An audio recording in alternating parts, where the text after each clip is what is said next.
High court చాలా తీవ్రంగా ఆగ్రహం వ్యక్తం చేసింది.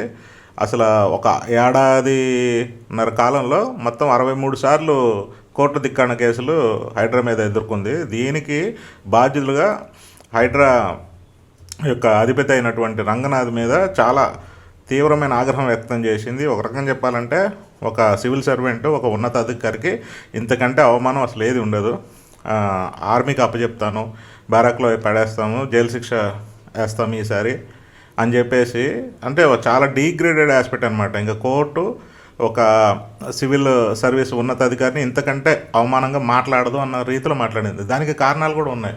హైడ్రా ఏంటంటే వీళ్ళు ఏంటంటే ఒక ప్రభుత్వ ఆస్తుల పరిరక్షణకి ఒక పెద్ద కేంద్ర బిందువులా చెప్తున్నారు.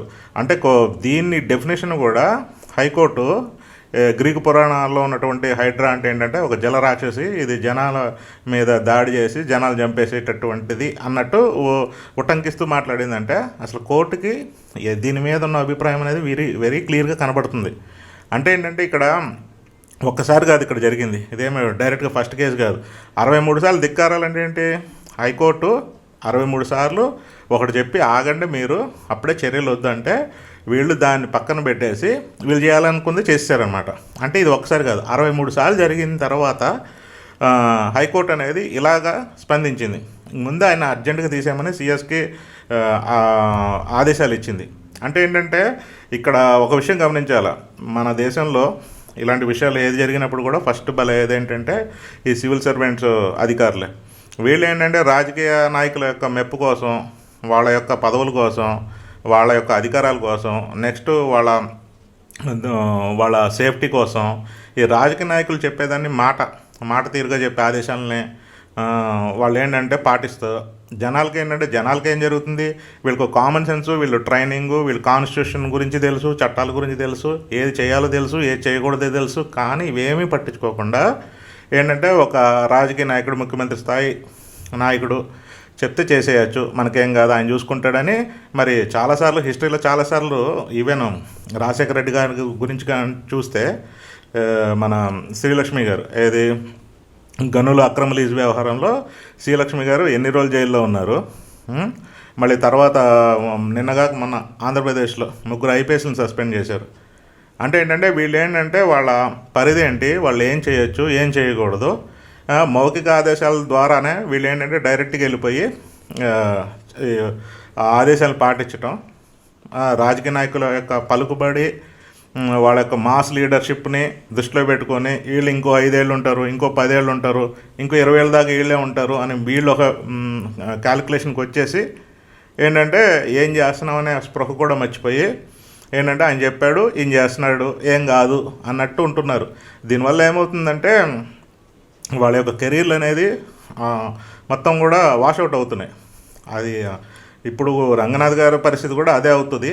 ఎందుకంటే కోర్టు అన్నిసార్లు చెప్పి వీళ్ళు ఏంటంటే హైడ్రా అనేది ఏంటంటే క్లియర్ కట్గా హైదరాబాద్ ఆస్తులు, ప్రభుత్వ ఆస్తుల పరిరక్షణ కోసం ఏర్పడిన సంస్థ. కానీ చాలా అక్రమాలు అవన్నీ కూడా మనం చూస్తూనే ఉన్నాం, ఏవి అతిక్రమణలు అవన్నీ కూడా చూస్తున్నాం. కానీ ఏంటంటే ఇదేంటంటే ఒక్క రోజులో పరిష్కరించాలి అనే దృక్పథం వల్లే హైడ్రా అనేది అబాస్పాలు అవుతుంది. ఏంటి పొద్దున బుల్డోజర్స్ తీసుకొచ్చి పెట్టి కూల్చే సామాగ్రిని అన్నీ రెడీ చేసి వాళ్ళు అసలు నిద్రలోంచి లేపి వాళ్ళ సామాన్ సర్దుకుని బయటకు వచ్చే వేది కూడా ఇవ్వకుండా ఇల్లు కూల్చేయటం అనమాట. కరెక్ట్గా పరిభాషలో చెప్పాలంటే అంటే ఒక నోటీస్ పీరియడ్ కానీ వాళ్ళు దానికి ప్రతిస్పందించే ఒక టైం గ్యాప్ కానీ ఇంతకీ జరిగితే ఏంటంటే వాళ్ళు అన్నీ కూడా ఏంటంటే కొంతమంది అయితే అనుమతులు తీసుకొని ఎంఆర్ఓ కాడి నుంచి రిజిస్టర్ ఆఫీసుల్లో వాళ్ళ ఆస్తులు రిజిస్టర్ అయ్యి అన్ని రకాల అనుమతులు ఉన్నా కూడా వీళ్ళు ఏంటంటే మరి దాన్ని ఏంటంటే ఇదివరకు ఉన్నటువంటి ఒక 15-20 ఏళ్ళ క్రితం ఉన్నటువంటి నమూనాలను పట్టుకొని ఇది చెరువు ఎఫ్టీఎల్ పరిధిలోకి వస్తుంది, ఆ పరిధిలోకి వస్తుంది, ఈ పరిధిలోకి వస్తుంది అని చెప్తున్నారు.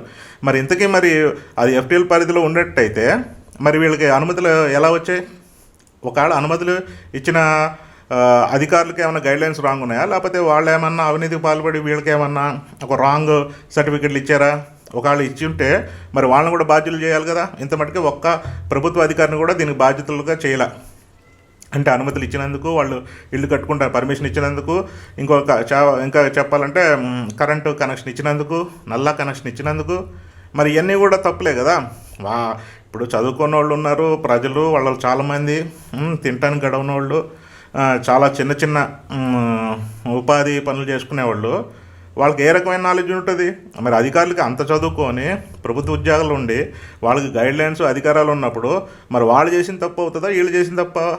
అంటే ఏంటంటే వీళ్ళు క్లియర్గా ఏం చెప్తున్నారంటే ప్రజలను ఏంటంటే బాధ్యతలను చేసేసి ప్రజలే అక్రమంగా నివసిస్తున్నారని చెప్పేసి వాళ్ళ మీద ఒక భూ కబ్జాదారులు ముద్ర వేసేసి వాళ్ళు ఏంటంటే ఒక్క రోజులో రోడ్డు మీద గీడుస్తున్నారు అనమాట.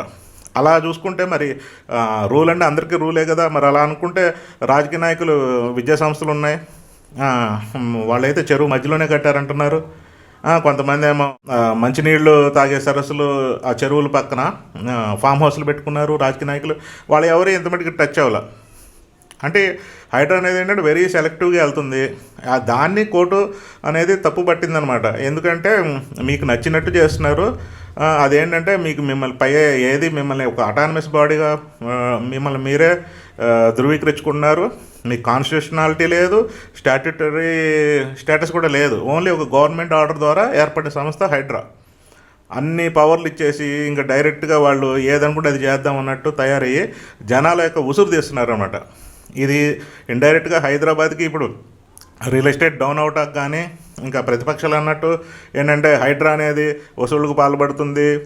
బిల్డర్ల నుంచి పెద్ద పెద్ద కన్స్ట్రక్షన్ లోన్లు కూడా వాళ్ళని బెదిరించి డబ్బులు వసూలు చేస్తున్న దందా నడుపుతున్నారని ప్రతిపక్షాలు హోరెత్తుతున్నా కూడా ఏంటంటే ప్రభుత్వం నిమ్మకు నీరెత్తినట్టు అది చేయాలనుకున్నది కామ్గా చేస్తుంది. దానికి ఏంటంటే చివరికి కోర్టు వచ్చి చెప్పినా కూడా వాళ్ళ మాట కూడా వినకుండా పెడచమని పెట్టి వెళ్తున్నారు. అందువల్ల ఏంటంటే దీన్ని ఏంటంటే రంగనాథ్ గారికి చెప్పారు కానీ ఇండైరెక్ట్గా చెప్పండి ప్రభుత్వానికి మొట్టుకెళ్ళేసినట్టే.